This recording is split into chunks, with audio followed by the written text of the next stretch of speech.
Good morning. Happy Easter.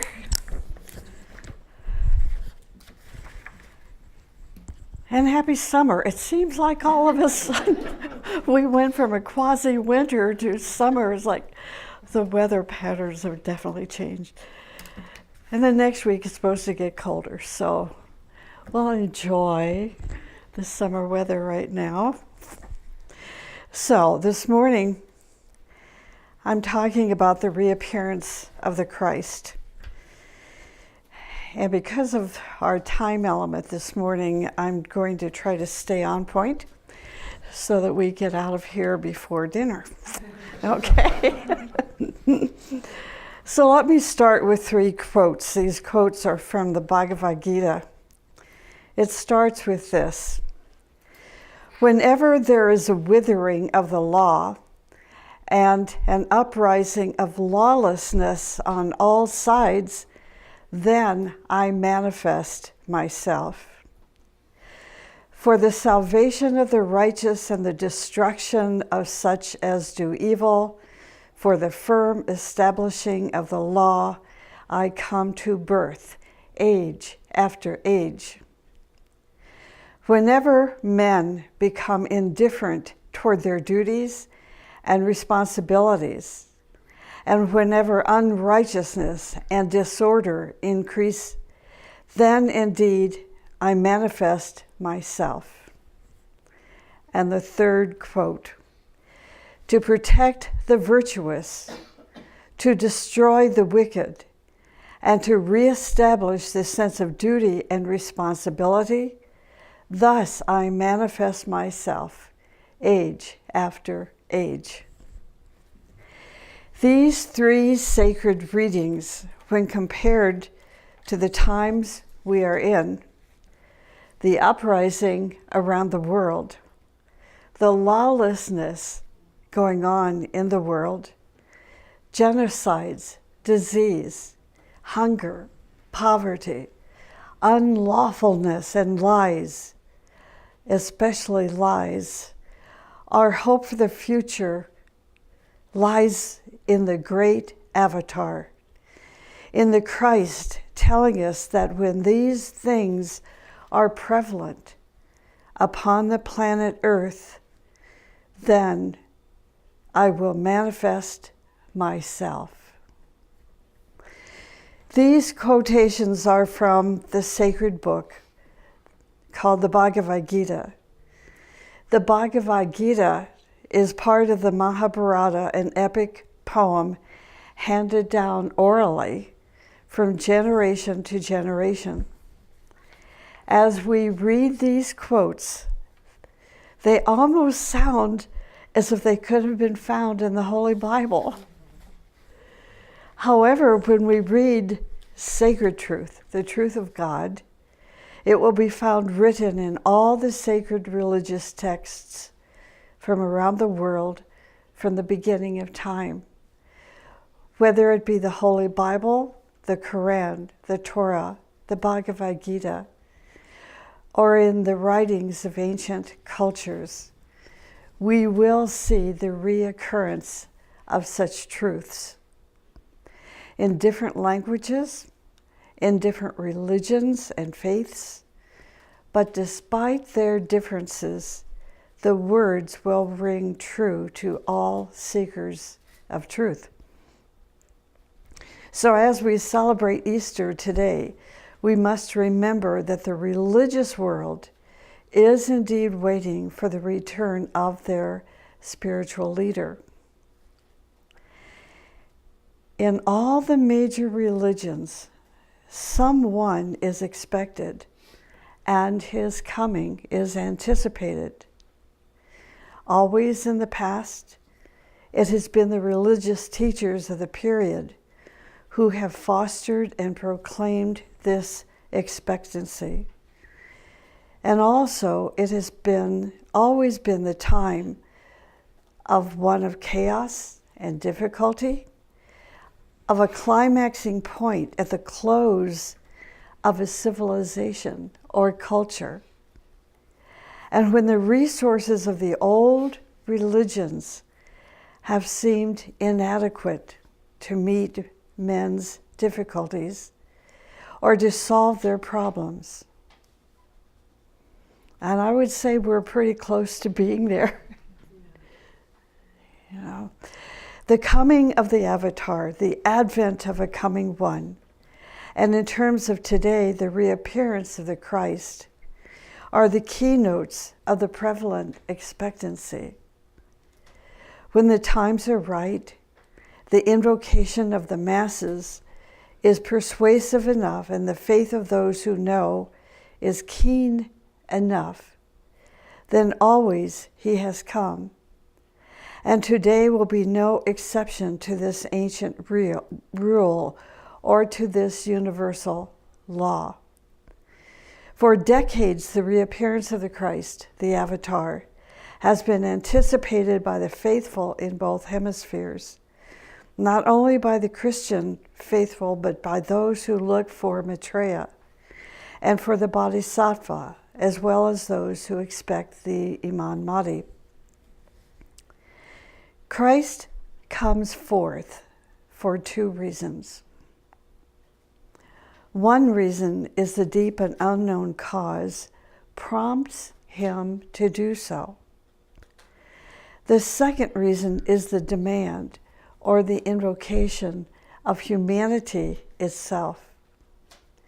So the return of the Christ is consequently a spiritual event, coming to us to bring, and this is important to think about, to make it more real and not just a legend, you know, that there is a purpose to this spiritual event, which is to bring about great changes or major restorations, to inaugurate a new civilization, or to restore the ancient landmarks and lead humanity nearer to the divine.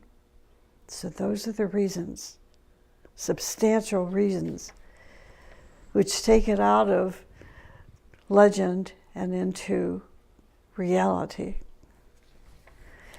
They have been defined as extraordinary beings who from time to time appear to change the face of the world and inaugurate a new era in the destinies of humanity. The teacher of angels and men will come, we are told, in other words, in time of crises. All great ones. See, doesn't this give us hope? You know, you can't imagine what it was like for me this week to give, you know, put this talk together for us for today. You know, where they say hope springs eternal, well, this is why. This is why. The teacher of angels and men will come in times of crises. All great ones, avatars, when they return to humanity and the planet, they will create situations in order to bring to an end the old and the undesirable, and make way for new and more suitable forms for the evolving life of God eminent in nature. Great ones, the greater and lesser avatars, when evil is rampant, they will come. For this reason, if for no other, the avatar may be looked for today. The necessary stage is set for the reappearance of the Christ, the greatest of all avatars. He is the master of all masters and the teacher alike of angels and men. So who are avatars? Avatars are very advanced souls that come cyclically to the planet or to the entire solar system to lead humanity and all the life within the solar system into a better life. into a great vision in harmony and with the purpose of the solar life. Many, many believe such a time is imminent. Now, in the New Testament, the first chapter of the Acts of the Apostles describes Christ's ascension and reappearance in this way. Quote, "And a cloud received him out of their sight. As the disciples were looking up, two angels appeared and told them that the same Jesus taken up from you into heaven shall come again in the same way as you have seen him go." We must get back to this way of thinking. We as a humanity, we as a family, we as individuals must turn off the TV, shut down Twitter, take a break from social media, because as involved as I am with all of these things myself, it distracts us from the spiritual life, from the life of our soul, from the life of the future, from the reality of what the great ones tell us. We're so I said I was going to stay on point. We're so distracted by rajasic activity. We're so distracted. Without knowing it, we're falling into a serious depression. We as a humanity. So there's the White Mountain group. Some of us are participating in a year-long exercise about learning more about the avatar synthesis. And as we're learning, it's not just the one avatar that is going to influence the solar system and our planet and humanity. There are lesser avatars that will be coming. The new group of world servers are already in the process of reception of these fiery energies. And they're being planted throughout the world in the 7 fields of human endeavor. In politics, we have new ones coming in. Who are those new ones? Maybe those kids that are out there today that are saying, in a year or 2 years from now, I'm going to be voting for the right people, for the right reasons. See, this is our hope. So it's not only politics, it's education, it's psychology, it's philosophy, it's the arts, it's science, it's religion, and it's economics, it's finance. We're going to start seeing people we've never heard of before, all of a sudden coming to the surface, not for themselves, but to bring about this change. Why? Because these avatars are impressing their consciousness, and in some cases overshadowing these servants of humanity. In the book Discipleship in the New Age, it reads, quote, "The task is, through meditation, to establish the knowledge of and the functioning of those laws and principles which will prevail in the coming era, the new civilization and the future world culture. Until the foundation is at least laid, the Christ cannot appear. If he came without this due preparation, much time, effort, and spiritual energy would be lost. We must assume that there will be organized in the near future, and I think this is happening now, A group of men and women in every country who, under due and proper organization, will simultaneously and unanimously meditate upon those measures and basic laws upon which the rule of Christ will be founded. And that's from Discipleship in the New Age, page 236 and 237. What are the laws? What are the commandments? Where we don't know exactly what those basic rules are going to be, the teaching has given us preparatory information to live our life in such a way that as souls, we're going to be ready for the reappearance. 1, Christ commanded. This is probably one of the laws. Christ commanded, and you love the Lord your God with all your heart, and with all your soul, and with all your mind, and with all your power. This is the first commandment. And the second is similar to it. You must love your neighbor as yourself. There are no other commandments greater than this. But that second ancient commandment, we have been told, has been advanced to this: love your neighbor more than yourself. Do you even know your neighbors? The Dalai Lama recently in an interview said of Americans, you can travel all over the world, but not yet across the street to meet your neighbors. The second is to daily pray and meditate. Daily strive to contact the Spirit of Christ. The meditation we experienced this morning was the most beautiful meditation that we can engage in weekly or monthly.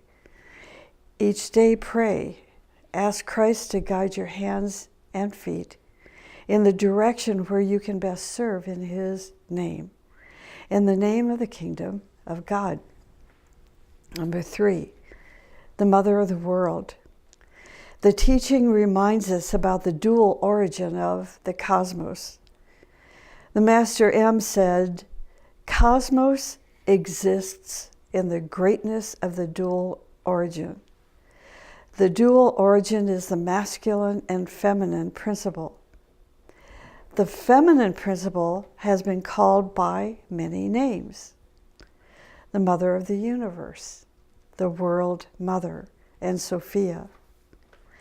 To the esoteric Christian, she is known as the Holy Spirit, one of the divine triad. The ageless wisdom tells us that the mother of the world is the spiritual mother of every child of earth, whose heart is attuned to hers. See the balance there? That she is the initiator of the planetary hierarchy, the spiritual mother of all the Christs and Buddhas of human history. As we consider the time of the approach of the Christ, we must also consider that at the same time, we will see the approach and reappearance of the World Mother. For it must be so. Helena Rourke says, the epoch must manifest due respect to the Mother of the world, to the feminine element. The bird of the spirit of humanity cannot fly with only one wing. This coming new epoch in which we will see and experience the reappearance of the Christ, we will also realize the epoch of woman and create a golden balance in everything.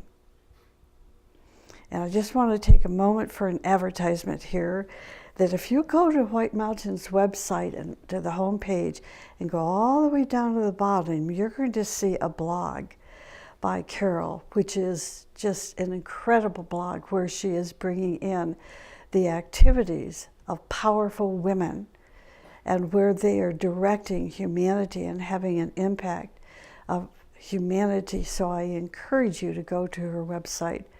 It's very viable for the times we are in. That's the end of the advertisement. The teaching indicates woman must affirm herself, and that is why this sort of spirit is given precisely into the hands of woman.